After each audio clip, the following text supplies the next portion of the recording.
What's going on, YouTube? Welcome to another edition of the Z-Files right here in beautiful sunny Orlando at the Boss Move Studios. We're doing big things. We need you to like, share, and subscribe. Continue to follow us. Continue to support us. Watch every episode to the end. We appreciate your support. Also, leave us a comment. It helps the station. It helps the show. And again, thank you so much for everything. We got an incredible guest. He's one of the stars on the STARZ network for the show called BMF. I know you heard about it. This is my friend. This is my homie. We got the one and only Mr. Pierre Guiteau. It's the Z-Files. Let's get it.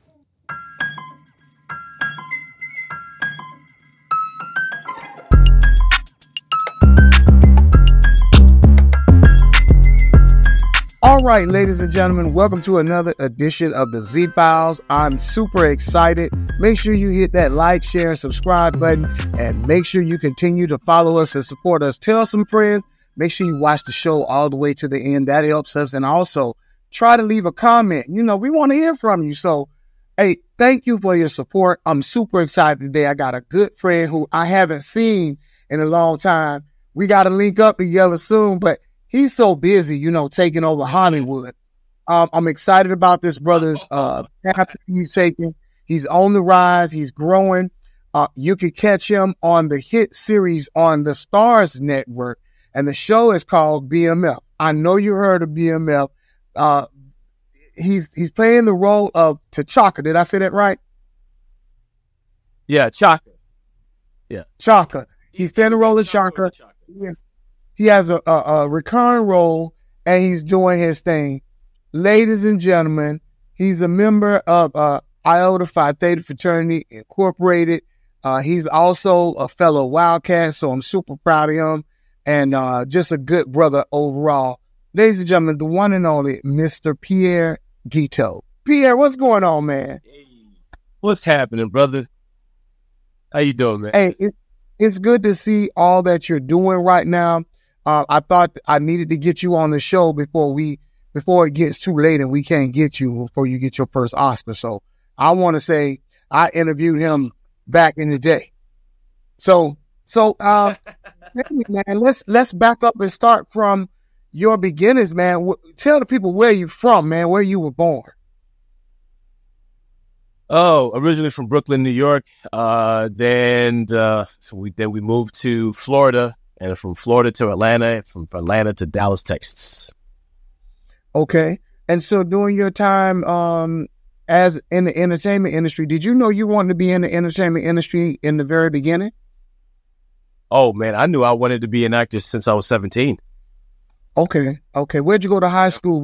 What sparked that acting bug?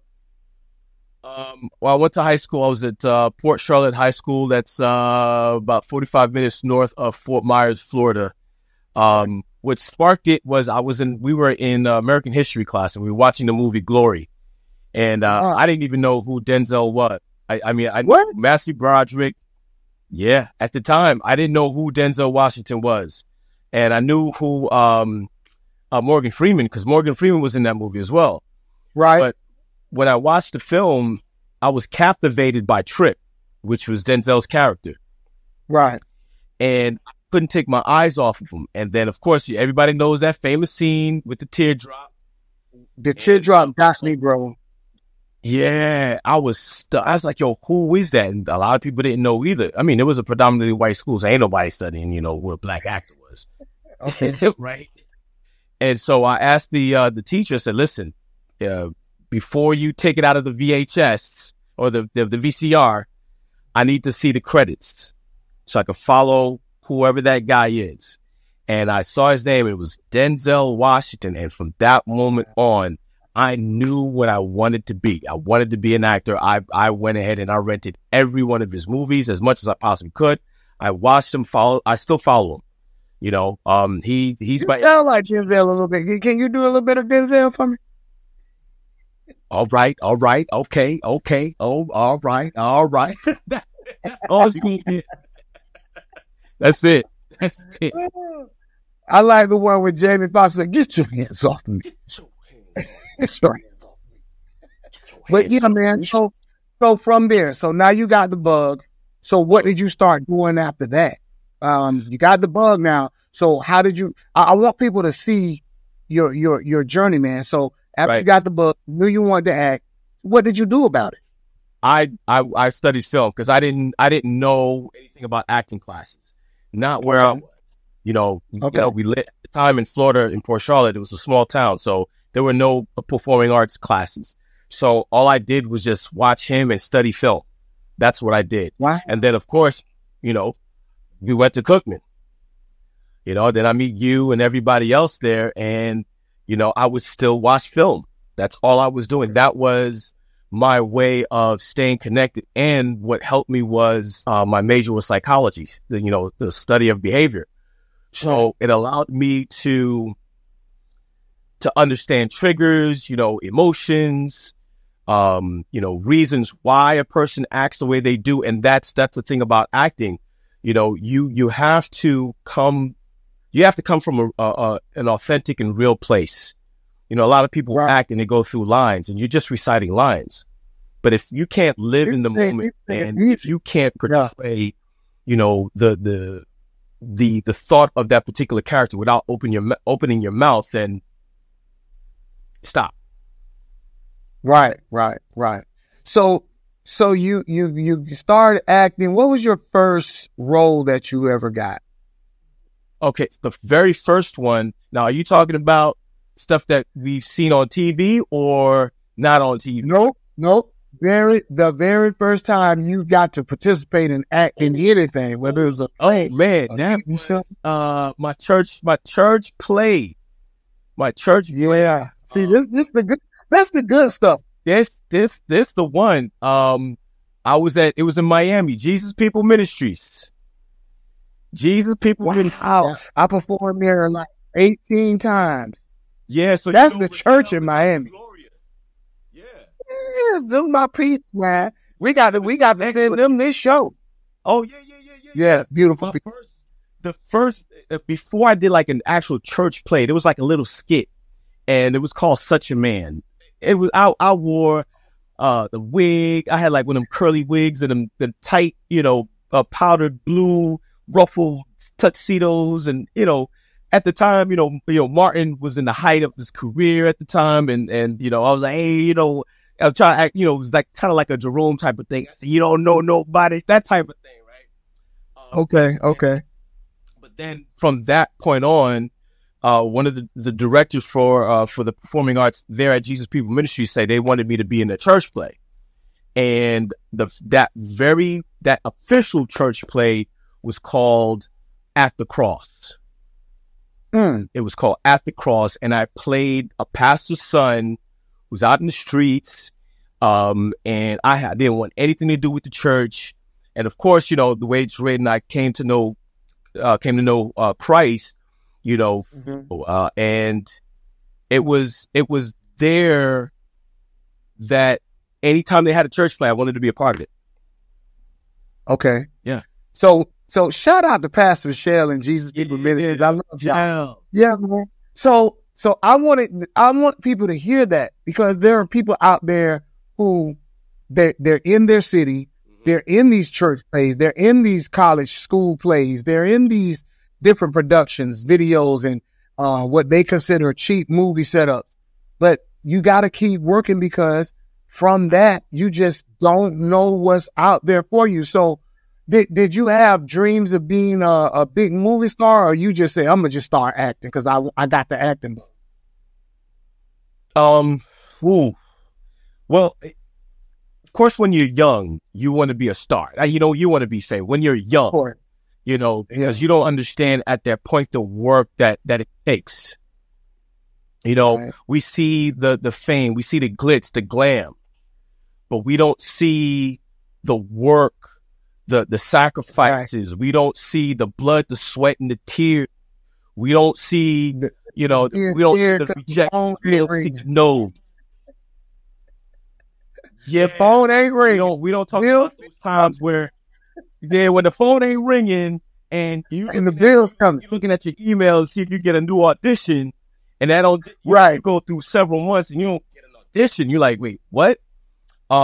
But and your lady looking at you like, really? Right. Boy. I'm not starving.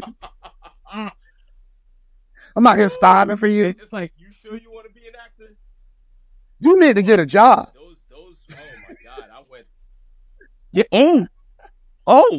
you, auditions ain't paying the bills. A job, brother. You dreams? Yeah, this ain't paying the bill. You got these, boy, you I know this. It was and it's go ahead. tough because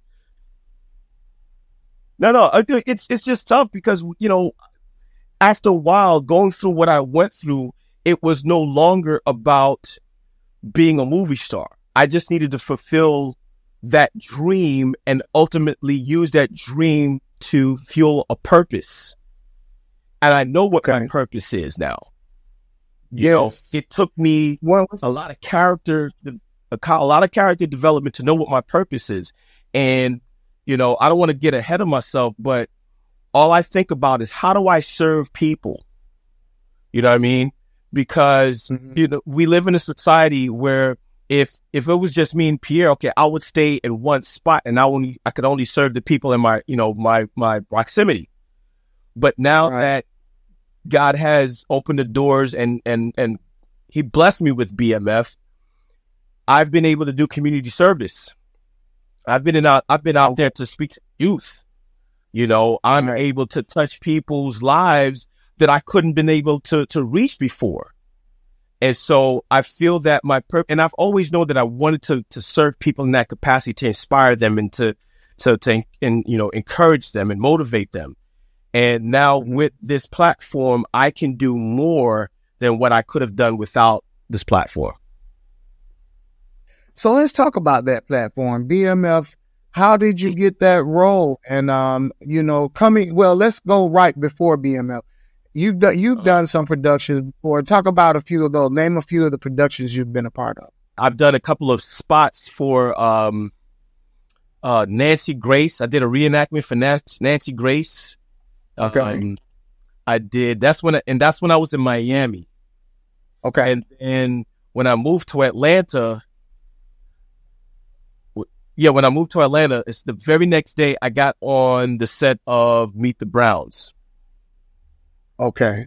I did Meet the Browns. I was doing stand-in work. That's another thing people don't talk about. Sometimes I think you were a delivery guy. I think you were a delivery guy or something. UPS guy. I was a delivery guy. I was a delivery guy. I was a doctor and I was a patient. I was on 3 episodes of Meet the Browns. Yep. And I did some behind. I was a stand-in for 3 years. That's the thing that people don't know. I was a stand-in for 3 years. So I didn't really, I was getting paid, but it wasn't like I was getting paid like an actor. Right. Yeah, you don't really get that type of credit. But the way I saw it was, it allowed me to get on the job to training. So I knew how to. I did everything an actor was supposed to do. If my call time was supposed to be 7:00, I'm there at 6. Right. Whatever that script is, and people don't understand, Tyler Perry shoots an episode a day. Hollywood shoots an episode a week. So I get there, they give me the script, and I got to know the script. And then when we get on set, we got to know the blocking for the script. So we know all the blocking, all the lines before the actors even show up on set.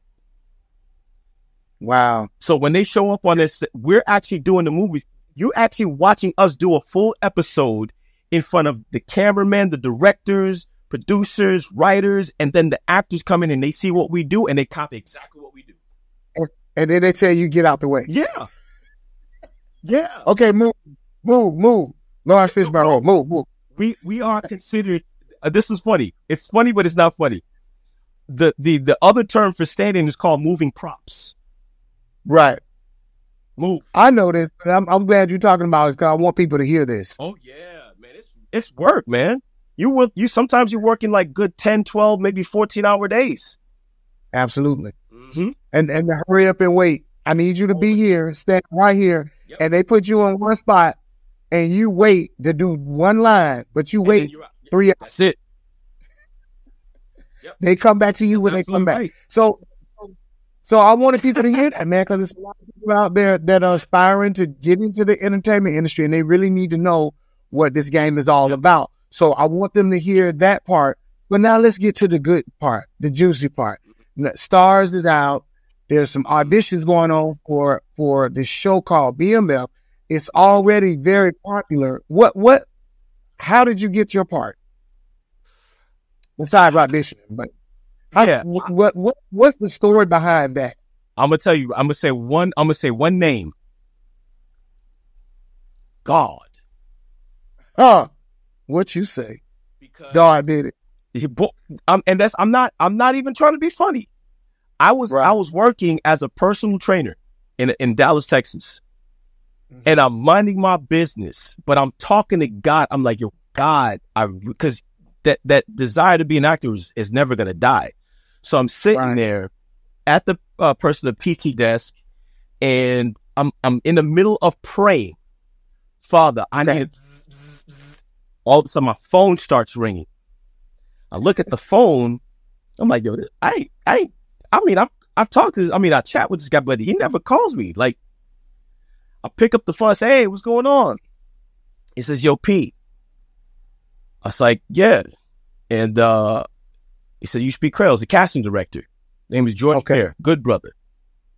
Good brother. I'm looking at the phone. I said, I check up on him, see how he's doing every now and then, but he calls me. I was like, the first thing I'm thinking is like something must have happened.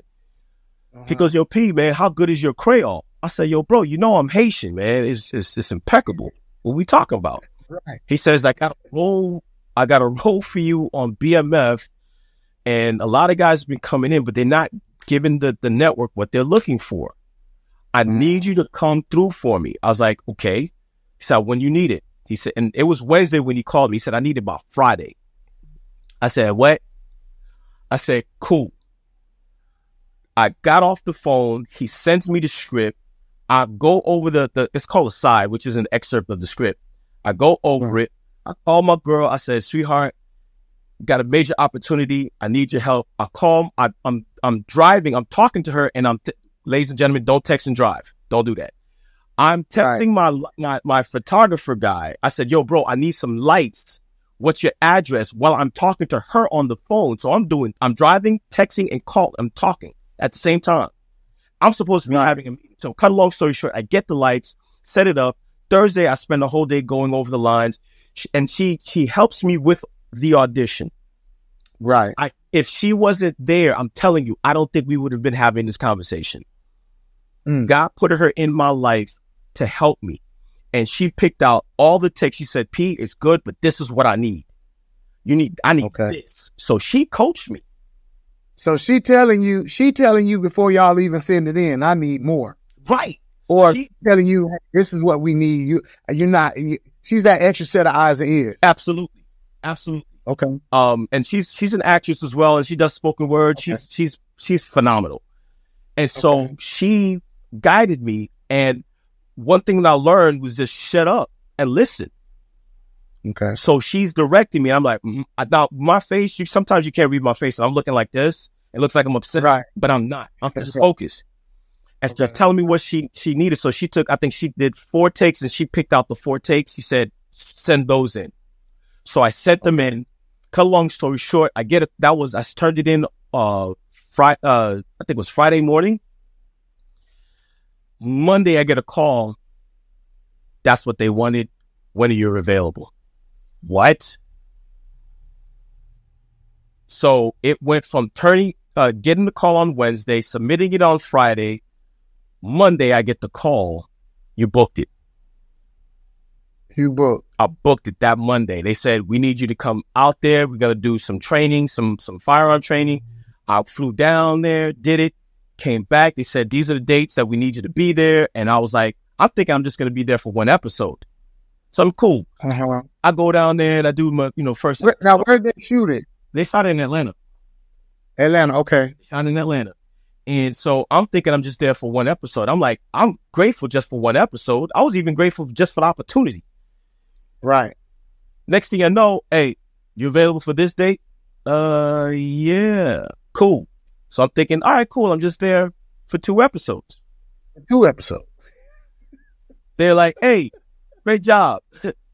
Are you available for this day? Yeah. Cool. So I'm there for 3 episodes.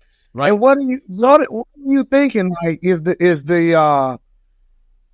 I mean, how's it moving? Is it moving slow? Did you have to just leave everything behind? I'm sure you did, because you shooting all day. Oh yeah. So you go and you've done 3 episodes. Were you currently living in Atlanta at that time? I was not. I'm currently living in Dallas, Texas.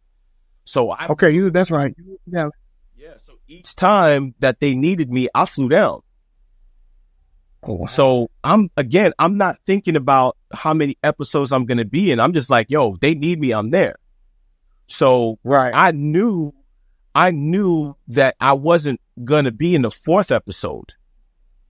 But in the middle of the 3rd one, or actually towards the end of the 3rd one, and I'm heading back to the trailer, they run me down and say, yo, Pierre, man, we like the interaction with you and your co-star. I was like, okay, we're going to write you in episode 4. What?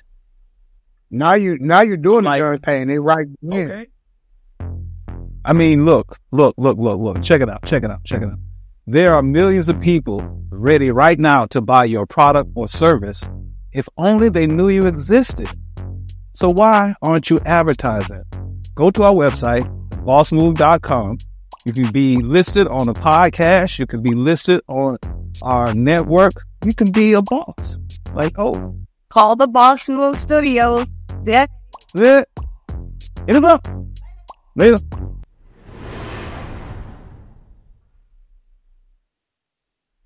All right, so you're going back and forth from Dallas to Atlanta. You don't know how many episodes they're going to use you for. You've done 3 episodes, you're telling me, and you're on your way to the trailer. And in the middle of that, they're telling you they want to write. They wrote me in. They said they're going to write me in. I was like, what? Because one thing, for all aspiring actors, one thing that I've learned is that you have to have what they call set etiquette. Mm-hmm. Set etiquette. We got to understand, this is still a business. You're still working. It's a job.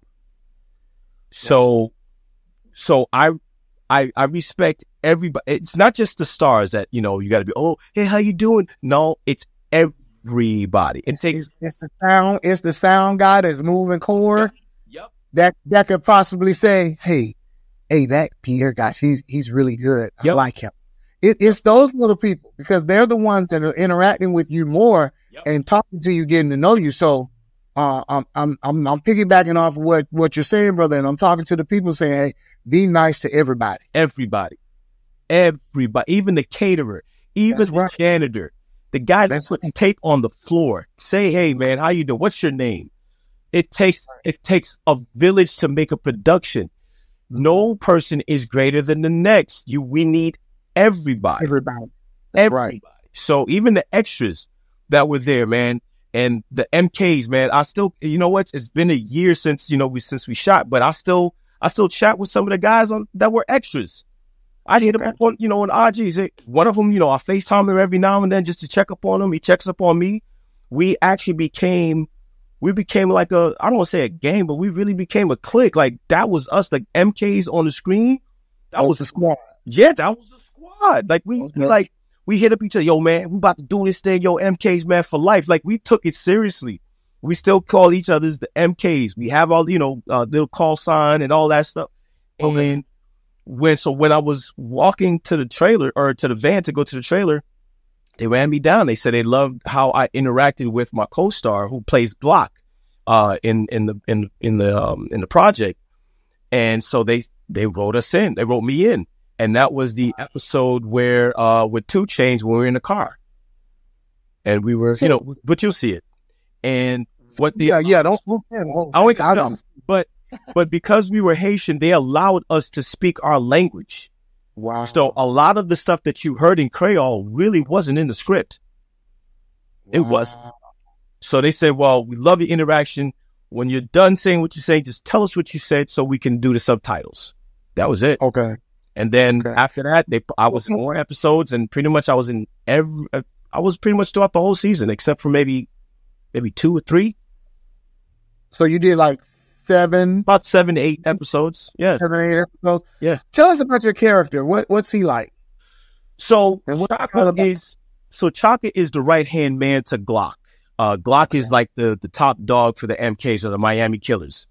And so my job is I'm the enforcer. Nobody gets to Glock unless they come through me first. Okay. Right? I'm the killer. The way it was written, I was not the one to mess with. And you'll see, like in episode 1, when you get a chance to see it, there's a scene where Meech he tries to get into the Platinum Palace, which really is like Magic City type thing. Okay. Strip club. So he's trying to get in. My guys was like, nah, Glock's orders, you're not coming in. So he's throwing a fit. And I walk out there and say, yo, keep on them. And he goes, okay. And I was like, yo, what's the problem? He said, yo, this, that, and the other. And then my interaction with him was interesting because as an actor, like I said before, you have to be authentic. You have to be real. It's not about just reading lines. So the energy that I brought to that scene, I was serious. I wasn't Pierre, right. I was like, yo, you not coming ready to get high. Yeah, like, yo, if you want to bleed, if you want to go home in the casket, we could do this, and nobody's gonna bat an eye because they already know what time it is. Right. So my truthfulness in that moment resonated so much where the director came out after the take. He was like, y'all good? You was about to set it off. They thought you was about to set it off. Yeah, but I'm looking at the director like, yeah, this is what you wanted, right? Like, y'all wanted to, if I'm like, hey, I don't want for you to come in here, we have a problem. Okay. I will have a problem with you. Okay. Yeah, I don't want the problem. Then they would tell me to leave. But I came at him like, bro, we could do this right now. Like, and I don't care who you are, what gang or who you with. You on my turf. You're not coming inside. I could drop you right now. And so since that's what they wanted, they said, do that again. I'm like, okay. Really? Well, I have been chomping at the bit to see you, man. And I can't wait. I'm super excited, man. But tell me a little bit about the process. Who on the set, who intimidated you the most? When you saw them, you like, oh, I gotta. Were you ever acting across from anybody? You no intimidation. He like, no, sir. That was your moment, because that was your moment. Yeah. If the thing is, it's like, if you come in being intimidated, you're in your head. And if you're in your head, you won't perform. Right. You won't be able to do your job. Like, I'm not there to impress anybody. I wasn't there to intimidate anybody. I wasn't there to get any pat on the back. I came to do a job. You came to work. I came to work. If this is my passion, which it was, I said, yo, I'm going to give it 100%. If they want more, I'll give them more. But listen, I'd rather leave everything on the table than not show up at all. I'm leaving everything out there. So if anything else, if I was going to be intimidating, if that's what I did, that's what I did. I did my job. When did the moment come where you kind of stepped out of the acting role and stepped out of a minute and had a moment to just be you, and it really hit you? Do you remember that moment? Like, wow. Before I shot BMF, or during BMF, or after BMF? During, anytime where it really just hit you like, I'm really doing what I want to do. So I'll tell you, you know what? I do know the moment. When I got on the plane, the very first time I got on the plane to fly down for our weapons training. You didn't break down, did you? No, I was really, really grateful, because it was something that I didn't go after. And what I mean by that is I didn't let, at one point acting was like all I cared about. But once I put it aside, then it no longer became my God. Right. You gave it to him work it out. Yeah. So he's the one who worked it out. Yeah. You know what I mean? And there was a point in time where, I want to be an actor. I want to be an actor. God's like, you want this? If I can, and I know God was like, P, if I can get that much attention from you, then we'd be good. Wow. You see? Don't let that be. Yeah, God said, I want you to want me like you want this acting. Absolutely. If not, just want me. Because remember when he spoke to Solomon, and he asked Solomon, he said, Solomon, if there's anything that you want, I'll grant it. Just tell me what you want. He could have asked for more money. He could have asked for power. He could have asked for more women. He could have asked for riches. He said, yo, God, give me the wisdom to govern your people accordingly. Wow. And then when God heard that, he said, not only will I give you that, but I'll give you everything else that you didn't even ask for. Remember, it's seek ye first the kingdom of God and his righteousness, and all these things, whatever those things are, will be added to you. I didn't go seeking BMF. God brought it to me. He added it to my life. And because of that, and I'm grateful, but even then I don't let it get to my head because I understand what my purpose is. My purpose is to still serve or minister the love of God to people. So I don't walk around. Do I have my BMF jacket? Yeah, I walk around with it, but I don't go say, because, I gave it to me. I don't wear it, but I don't walk around saying, oh, I hope people recognize me. When people do recognize me, hey man, was you that dude that's on BMF? Yeah. And that's an opportunity right then for you to talk to the people. I heard you say in a phone conversation that you and I had that one of the things you were excited about, you were able to talk to the kids and say, even though I'm playing this gangster role, this is what, talk to me about that, the community service you were talking about earlier. Yes. So the community service, there was two of them. The first one was State of the Black Man with Keo Gamble. The second one was with Mar Butler. Mar Butler is a phenomenal dude that gives back to the community like it's not even funny. So I partnered up with him, and it was called the Uncut Barbershop Talk, where we were giving the kids in the inner city free haircuts.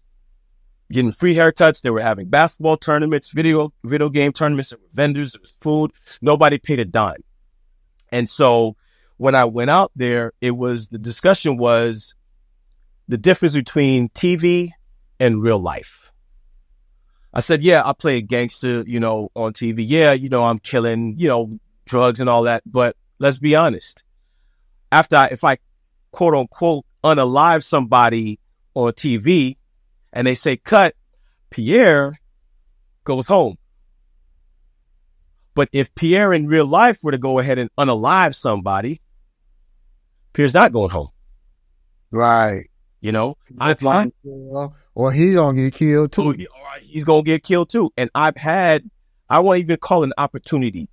There was a moment where somebody presented the chance for me to make $1,000 a day and being a drug boy. No, I was 15 years old in Port Charlotte. The guy's like, yo, you want to make $1,000 a day? That's a lot of money. We're talking about 1990, 1991. You want to make $1,000 a night? I'm like, what do I do? He said, do nothing. Somebody's going to drive in your neighborhood, put something in your mailbox, drive off. Somebody's going to come in, take whatever's in the mailbox, and they're going to put something in there for you, and that's what you keep. I'm like, word? I could have made $1,000 a night. Ain't got to worry about buying clothes. Ain't got to worry about my mom and my dad paying the bills. And this is what I'm thinking. I'm like, I ain't got to touch it. That was a Thursday. He said, let me know what you decide. I woke up Friday morning and I can say it now, but some of my spirit was like, I went to him that Friday morning, and as soon as I opened the door to walk to his locker, here come the narcotics agents come around the corner and arrest him, open up his locker, he's got bricks in his locker. That could have been you. Could have been me. And when I hear you say that, I keep hearing KRS-One saying, business is booming, everything is fine. Got myself a Who's and my brother a 9. Yep. Yeah. It could have been that, man. It could have been that. But I thank God that in his infinite wisdom, he chose different from you, and that you chose to listen to him. Yeah. And that you're able to do not only what you love doing, but look at, like you said, the opportunity to impact the community. Yeah. And do things of that nature. So I like people that are watching this show, this podcast, to hear that. I like to go deep inside and take it a little step by step. I know we're taking little nibbles and we jumping around, but those things that you're saying are very important, because there are people out there who want to be in the entertainment industry. And you know, there's a lot going on right now in Hollywood. There's a lot going on in comedy, sports. It's a lot of stuff popping up in music. And we need to be aware of the stuff that comes along with that fame, fortune, glitz, and glamour. Absolutely. So you got to know who you are. Here we go. Yep. You got to know who you are. So I want to say this, brother, as someone who's in the industry also, and someone that's your friend. Yes. It's mind blowing.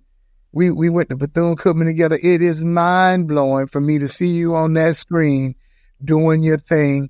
And I'm overjoyed, not only because I know you and we went to school together, but because you're a good dude, brother. You've always been kind, considerate, and a gentleman and a scholar, brother. And I love you for that, man.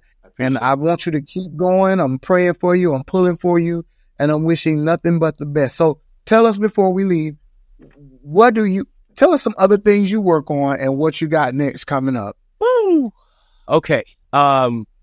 So the people need to know. The people need to know so they can follow you, man. Yeah. So you can follow me. My acting journey on The Real Pierre Guiteau on IG. That's THE_REAL_PIERREGUITEAU. That's on IG.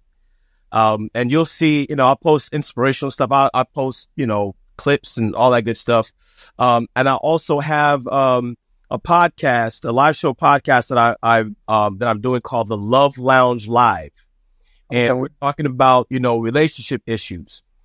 How do we solve the problem instead of just pointing fingers and blaming people about it? Understanding what the true meaning and definition of love is. Love isn't a feeling, it's an action. Love sacrifices, love gives. And we've had some pretty good turnouts. I had to put it on pause because of everything that's been happening recently. I'm like, okay, cool. But we're going to jump back in the summer. So you could check us out check out Love Lounge Live, just like you hear it. One word. LOVELOUNGE, right? And live, yeah. LIVE, right. And that's 2. 3, I'm also part of, I also help curate spoken word events, international events with my fiance. Her name is Masterpiece. She is amazing. You can follow us on Flow Showcase on IG. We do spoken word events here, as well as internationally. We did Panama, we did Aruba, we did Ghana, we did Brazil. We're going back to Ghana this year, and we're going to Turks and Caicos next year. So it's a travel group. It's the first spoken word travel group of its kind. We focus on, having people to have a cultural immersion. So it's not just, okay, we're just going out there and doing spoken word, but we want them to see the culture. And what else am I doing? Loving God and then serving people. Okay. I love it, my brother. And you and I have talked about some of the work that you're going to be doing, and we got to figure it out, man. We're going to make it work. We're going to work. We got to do some work together, brother. Yes, we got to do some work together. Like I said, I'm excited for you and your lovely wife, and looking forward to talking to you about these not only opportunities to work, but opportunities to bless the people. So, hey, man. One quick thing. Well, I know the podcast was about interviewing me, but I got to give you a shout out, bro. I've known you my first day at Cookman, or my first year at Cookman. You are the same brother from day one. You were the funniest dude on campus, but you never let it get to you. You never used it to your advantage. Like, you were so kind to me. You was real, you was open, you was truthful. And then because like it's funny how you and I both know Dr. Gloria and Rochelle. I'm like, this is a small world. And so for you to still be, doing what you're doing, but you're really serving the purpose under God's kingdom, it's like, bro, that is People don't understand that this industry is a beast. It can eat you alive. It can destroy you if you're not careful. But the fact that God's hand is on you and his spirit is in you and you are still here is a proof to me that your purpose is great. And we didn't think about this when we were, hell wildcat. You never knew.